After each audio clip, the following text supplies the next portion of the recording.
sa inyong lahat. Ngayon po ipapakita ko naman yung demonstration ng therapy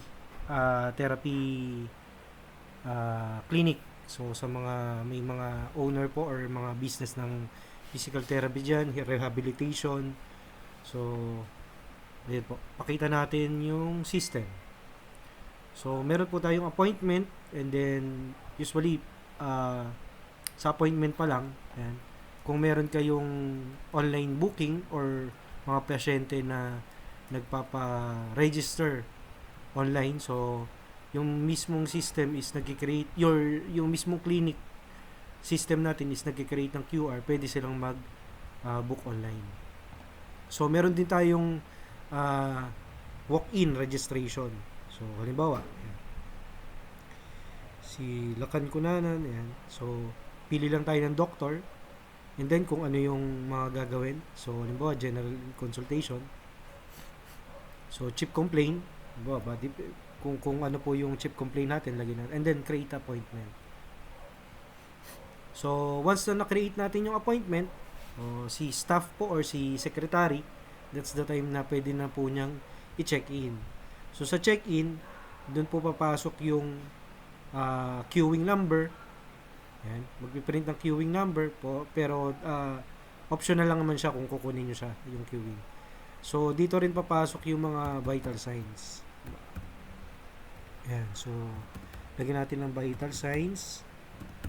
Yan, so body measurement, body weight and measurement. Yan, update lang natin. Yan, so once na po na okay na, nalagyan na po ni secretary or ni nurse or kung sino po yun nasa reception or dun sa assessment. So that's the time si doc is magla-login na rin po. So habang naghihintay siya ng cubicle niya, nakikita na rin po ni doctor yung mga ina-update na assessment ng secretary or kung sino yung nasa reception. And then ito po ay account ni doctor. So kunyari nag-login na ako, so pwede ko nang i-start, and then mapupunta na po tayo sa consultation. Ayan. Sa consultation module. So click lang natin kung sino yung pasyente, and then lalabas po dito yung yung rehabilitation. Ayan. Meron tayong physical. So meron tayo ditong mga prescription, vital signs, and updated na physical exam, diagnosis, treatment plan. Ang maganda sa system natin, pwede nyo po siyang i-customize. So click lang natin yung settings, pwede nyo i-disable or i-able kung ano yung tama lang dun sa inyong clinic. Kung halimbawa walang or hindi na kailangan ng physical history, ang kailangan is rehabilitation, physical exam. So halimbawa kailangan natin lahat yan, pero gusto ko na uuna yung rehabilitation. So drag lang natin pataas. Yan, mauuna yung rehabilitation. Yan, or yung vital signs muna, and then rehabilitation. Susunod physical exam.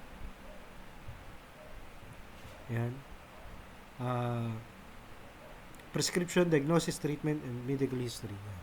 So save lang natin, automatically yung system natin magpapalit. Yan. So sa rehabilitation, merong referral from hospital, referring MD, and diagnosis, precaution, and then yan, yung mga frequencies, SLT, OT, tapos pwede nyong i-check yung mga HMP, TENS, yan. And then naka-open text naman siya kung ano yung ano nyo. Yan. So kung halimbawa may PWB lang kayo, yan, kung ano lang yung ginawa procedure. Yan. So ayan naman po lahat. Sa therapeutic exercises naman, yan. So and then manual therapy education, yan. Neuro exercise, spine exercises, yan. And then upper extremities, so lower extremities, and then yun. So save rehab lang natin, And then once na done na si doctor or si PT, pwede niya na i-complete consultation. So makikita na po yan sa patient record. Pag kinilik natin yung patient record, so search lang natin Lacan. Yan. So pag biniyo natin yung patient record, makikita na natin yung ginawa sa kanya. Ayan. And then kung ano lang yung ito, yung ginawa sa kanya, pwedeng viewable or download. So, view natin by PDF. So, ayan. Ito na yung mga ginawa sa kanya. Ayan. So, ganun lang kasimple. And then, yun. So, punta na tayong billing. Ayan. Pwede na nating i-bill si patient kung ano yung mga ginawa sa kanya. Ayan. Edit bill. Ayan. Create. Update natin yung bill kung ano yung mga procedure na ginawa natin. Yan. Tapos pag minark as paid natin siya, nagprint na ng resibo. Yan. So ito yung resibo natin. Ang maganda rito, makikita pwedeng i-scan ni patient to, and then pwede silang mag-login, meron silang kanya-kanyang sariling patient ID. Yan. Pwede silang pumasok dun sa mismong website, makikita lang nila yung mga resulta or yung mga physical therapy na ginawa nila sa kanila. Yan, or yung mga procedure na ginawa sa kanila.